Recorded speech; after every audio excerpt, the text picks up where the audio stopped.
Kia. BFM Business, intégral placement, au cœur des marchés. Et c'est depuis la salle de marché de Mescart que l'on ausculte ce matin la tendance parisienne avec Frédéric Rosier. Bonjour Frédéric. Bonjour Cédric. Comment sentez-vous les choses? Comment prévoyez-vous les oscillations de notre CAC 40 qui est autour de son niveau de clôture d'hier soir? Oui, après quand même une belle série, hein. On a eu deux hausses dans vendredi et hier assez sympathiques. Là, on est dans une phase de consolidation, des petits niveaux intermédiaires à franchir, en l'absence d'informations majeures, mais on a quand même toute une batterie de résultats aujourd'hui hyper encourageants. En tout cas, on le voit bien dans le CAC 40, des belles publications et des fortes hausses. Et notamment dans le secteur du tourisme au sens le plus large, hein. On va évoquer deux valeurs qui ont publié ces dernières heures, Accor et Air France KLM. Commençons peut-être par Accor, en tête de l'indice, plus 4%. Oui, pas une énorme surprise. On l'avait souligné, notamment après les attentats de novembre.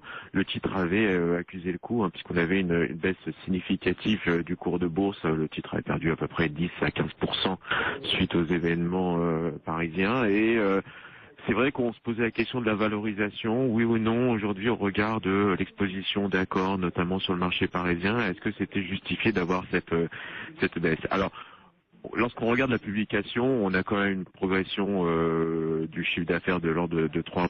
On est certes sur l'EBITDA en ligne avec les attentes et un fléchissement tout à fait naturel du marché français, mais qui est une baisse de 0,5% par rapport à l'année dernière. Donc on est loin effectivement du marasme qu'on pouvait imaginer sur le secteur hôtelier français. Une belle tenue et finalement on va retrouver des valorisations d'Accor qui étaient la sienne avant les événements de novembre. Et puis il y a de la stratégie aussi du côté de chez Accor, avec notamment la prise en compte du phénomène Airbnb.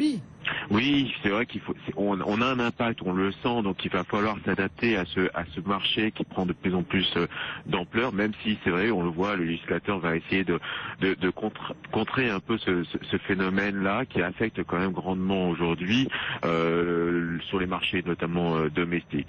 Après, sur Accor, ça reste quand même un acteur international. On n'est pas tout à fait sur le même positionnement. Je rappelle que Accor a cette volonté aussi, notamment par les acquisitions récentes, de se positionner sur plutôt du haut de gamme et donc moins en concurrentiel par rapport au phénomène Airbnb.